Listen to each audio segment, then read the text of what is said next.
आदाब अर्ज़ है, मैं हूं अरबाब चांडियो। अब पता चला ना कि वफाक सिंध के बगैर नहीं चल सकता, बल्कि वफाक किसी भी सूबे के बगैर नहीं चल सकता।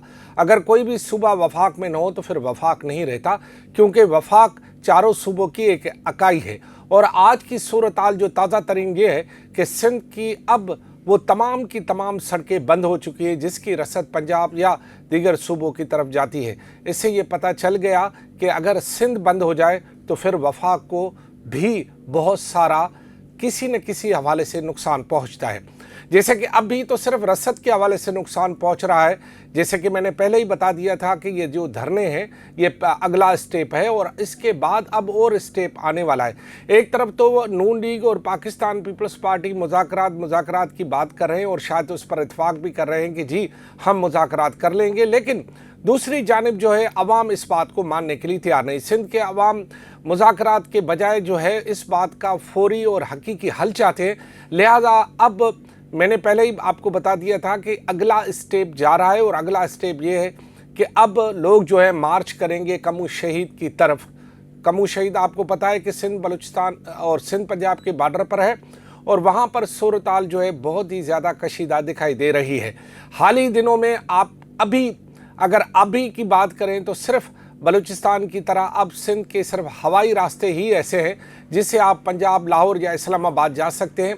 बाय रोड या बाय ट्रेन तो अब आपका जाना ज़रा मुश्किल ही हो गया है, बल्कि शायद नामुमकिन हो गया है। और जो लोग शॉर्टकट रास्ते या चोर रास्ते या जो है वो लिंक रोड से जाने की कोशिश कर रहे थे, वहाँ भी लोगों ने ज़िंदगी में पहली मरतबा खंदकें खोद ली। हालांकि सिंध के लोग बड़े मेहमान नवाज हैं, वो तो लोगों के लिए राहें बिछाते हैं, लेकिन पहली मरतबा ऐसा हुआ है कि सिंध के लोगों ने अपने घरों को जाने वाले कच्चे रास्ते भी बंद कर दिए। और इस तरह अब एक बहुत बड़ा धरना जो है वो लगने वाला है यहाँ पर बैरिया टाउन से कराची की तरफ। और ये धरना शायद फैसला कुन धरना होगा, क्योंकि मुख्तलिफ सियासी जमातें इस वक्त एक पेज पर आ चुकी हैं। पाकिस्तान पीपल्स पार्टी भी इस सिलसिले में एक कदम आगे बढ़ने की कोशिश कर रही है। और इस सिलसिले में जो आपको पता है कि बिलावल भुट्टो जरदारी ने ये ऐलान किया है कि वो 25 तारीख को सखर में जलसे आम करेंगे। और सखर में जलसे आम के हवाले से जब हमने रब्ता किया स्पीकर सूबाई असम्बली अवैस कादर शाह से, तो उन्होंने ये बताया कि जी हम मुकम्मल तैयार हैं और हमारी तैयारियां भरपूर हैं। और उनका ये कहना था कि तारीखी जलसा होगा, और शायद उनका ये कहना था कि हैदराबाद से भी बड़ा जलसा सखर में होगा। और सखर उनका बकौल उनके कि वो रवायत रही है अवैस शाह की फैमिली या उनके कारकुनों की या सखर वालों की कि वो बड़ा इस्तकबाल करते हैं चेयरमैन पाकिस्तान पीपल्स पार्टी का। एक तरफ पाकिस्तान पीपल्स पार्टी के चेयरमैन 25 तारीख को सखर में होंगे, और दूसरी तरफ सखर के चारों तरफ जो जाने वाले रास्ते वो इस वक्त बंद है। अब क्या ये रास्ते जलसे से पहले खुल जाएंगे? सवाल नंबर 1। जलसे से पहले अगर खुलेंगे तो कैसे खुलेंगे? नंबर 2, अगर ये खुल भी जाएं तो उसका रद्द-ए-अमल क्या होगा? नंबर 3। ये 3 अहम बातें हैं जो कि अब 25 तारीख के जलसे को लेकर आगे बढ़ेंगी। नंबर 1, अगर ज़ोर ज़बरदस्ती की गई तो सिर्फ बबरलो या कहीं और नहीं, फिर सिंध के हर गांव, हर चप्पे, हर सड़क पे धरने होंगे। और जो है कोई पहिया इधर से उधर, साइकिल का पहिया भी आगे नहीं बढ़ पाएगा, क्योंकि मुख्तलिफ सियासी जमातों की जानिब से हड़तालों और मुख्तलिफ एहतजाजों के सबब कल पूरे सिंध ने देखा कि सिंध में एक शटर डाउन हड़ताल थी, और सिंध में बहुत सारे लोग जो है सड़कों पर थे। मैं वो जो सोशल मीडिया पर फुटेजेस आई हैं लाड़काना की, जिसमें जो है पाकिस्तान पीपल्स पार्टी के बैनर उतार कर, जिसमें शहीद जुल्फ़िकार अली भुट्टो के फ़ोटो भी थे, वो जो है उतार कर लोगों ने जो है सड़कों पर फेंक दिए। ये मंजर इससे पहले बांग्लादेश में दिखा था, जहाँ पर मुजीबुर रहमान के फ़ोटो और पुतले उतार कर वहाँ पर सड़कों पर बिछा दिए गए। मैंने ज़िंदगी में तो कभी सुना ही नहीं, बल्कि जब से मैं पैदा हुआ हूँ 56 साल हो गए, मैंने कभी ऐसे मनाजर न बचपन में देखे न अब देखे कि लाड़काना में शहीद जुल्फ़िकार अली भुट्टो की कोई फ़ोटो उतार कर उसे सड़कों पर फेंक दे। ये पहला मंजर था मेरे सामने, और इससे पहले मैं मंजर जो है 2-3 पहले देख चुका हूँ। रूस में जो है वो लेनिन के पुतले उतार कर लोगों ने फेंक दिए थे। फिर उसके बाद आपने देखा कि मुख्तलिफ रहनुमाओं के पुतले दुनिया के मुख्तलिफ मुल्कों में उतार कर फेंके गए, और हाल ही में जो है मुजीब रहमान का पुतला उतार कर फेंका गया, और अब जो है वो शहीद जुल्फ़िकार अली भुट्टो के फ़ोटो जो है वो उतार कर फेंके गए।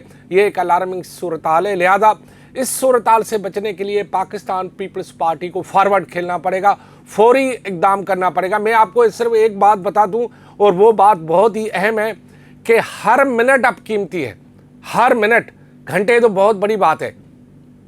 اب پتہ چلا نا کہ وفاق، سندھ، بلوچستان، پنجاب یا خیبر پختونخوا، گلگت ہمارے بھائی ہیں، کشمیری بھی ہمارے بھائی ہیں، ان کے بغیر وفاق نہیں چل سکتا۔ وفاق کو فیصلہ کرنا ہوگا اور فوری فیصلہ کرنا ہوگا کہ سندھ کے لوگوں کے جو تحفظات ہیں انہیں حل، یہ مذاکرات، یہ وہ آپ نے مجھ سے رابطہ کیا، یہ نہیں چلے گا بھائی۔ یہ بات جو ہے نا، بات یہاں سے آگے نکل گئی۔ لوگ کہتے ہیں کہ فوری طور پر کر اعلان کہ کینال نامنظور، بس اس کے علاوہ کوئی راستہ نہیں ہے۔ کل کراچی میں بھی یہاں ریلی ہوئی تھی، ذوالفقار جونیئر، زین شاہ، صفدر عباسی اور دیگر قیادت نے یہاں ریلی نکالی تھی، اور اب معاملہ کراچی کی، یعنی معاملہ یوں بڑھے گا۔ اب ایک قافلے جائیں گے ببرلو کی سے آگے کمو شہید کی طرف، اور دوسرے قافلے آئیں گے اب کراچی کی طرف۔ تو اس طرح یہ دونوں راستے جو ہے بلاک ہو جائیں گے، اور جیسے میں نے کہا کہ آنے والے دنوں میں آپ کا شہر میں یا شہر سے باہر سفر کرنا مشکل ہو جائے گا، اور اب تو آپ سوائے ہوائی جہاز کے کوئی آپ کے پاس راستہ ہی نہیں بچا کہ آپ پنجاب اور اسلام آباد چلے جائیں۔ تو ہر آنے والا گھنٹہ، ہر آنے والا دن آپ کے لیے بہت اہم ہے، لہذا فیصلہ کر لیں آپ کہ آپ کو یہ احتجاج کنٹینیو چاہیے یا یہ رسد بند چاہیے، لوگوں کا احتجاج چاہیے، وکلاء کی تحریک چاہیے، سیاسی جماعتوں کا یکجا ہونا اور کینال کے خلاف جو یہ مؤثر تحریک ہے یہ چاہیے، یا پھر یہ اعلان کر دیں آپ کہ کینال کا منصوبہ ختم۔ میرے خیال میں یہ کینال کا منصوبہ اتنے جلدی ختم کرنے والے ہیں نہیں، اور وہ چاہتے ہیں کہ سندھ کا جو پارا ہے وہ زیادہ ہائی ہو، اور شاید اس کے بعد وہ کوئی نہ کوئی اپنے ہی مقصد کے لیے کہیں نہ کہیں سیاسی مقاصد استعمال کریں۔ لیکن سندھ کے عوام اس ساری صورتحال کو جانتے، سندھ کے عوام کو نہ مذاکرات چاہیے، سندھ کے عوام کو نہ دھرنا کا خاتمہ چاہیے، سندھ کے عوام کو ٹھگی ٹھوگڑی کچھ بھی نہیں چاہیے، سندھ کے عوام کو واضح اعلان چاہیے۔ تو لہذا میں نے آپ کو پہلے ہی بتایا تھا کہ صورتحال دن بدن بگڑتی جا رہی ہے، اور اب ہوائی راستے کے سوا کوئی راستہ نہیں بچا۔ میں نے کہا کہ 3 آپشن ہیں، کہ ایک، آپ اگر دھرنے کو ہٹائیں گے تو پھر ساری سندھ میں دھرنے لگ جائیں گے، دوسرا اگر دھرنے کو رہنے دیں گے اور لوگ اسی طرح احتجاج کریں گے تو احتجاج بڑھتا ہوا نظر آئے گا، تیسرا اگر جلسے سے پہلے کوئی خدا نخواستہ ایسا واقعہ ہو گیا کہ جس سے جو ہے وہ جلسے والے اور اس کے گرد جو ہے لوگ اپنا گھیراؤ کریں، لہذا اس سے پہلے یہ ہے کہ پاکستان پیپلز پارٹی، سندھ کی حکومت اور سارے معاملات جو ہیں وہ مل کر سب ایک ہی راستہ نکالیں تاکہ وفاق کو واضح پیغام پہنچ جائے کہ سندھ کے لوگ اب کینال نہیں چاہتے۔ دوسری بات یہ کہ سندھ کے لوگ اب کسی بھی سیاسی جماعت پر اعتبار کرنے کے لیے تیار نہیں۔ یہ میں آپ کو بتا دوں، جو بھی جماعت اس پورے معاملے میں تھوڑی سی بھی شک پیدا کرے گی یا چک پیدا ہوگی نا، جیسے کمر میں چک پیدا ہوتی ہے، ایسی اگر تھوڑی بھی چک پیدا ہو گئی، عوام اعتبار نہیں کریں گے۔ عوام اس وقت اس اسٹیج پر پہنچ گئے جہاں وہ کچھ بھی کر سکتے ہیں، لہذا معاملے کی سنجیدگی کا جائزہ لیا جائے اور حقیقت پسندانہ فیصلے کیے جائیں، جس کی اب ضرورت ہے۔ خدا حافظ۔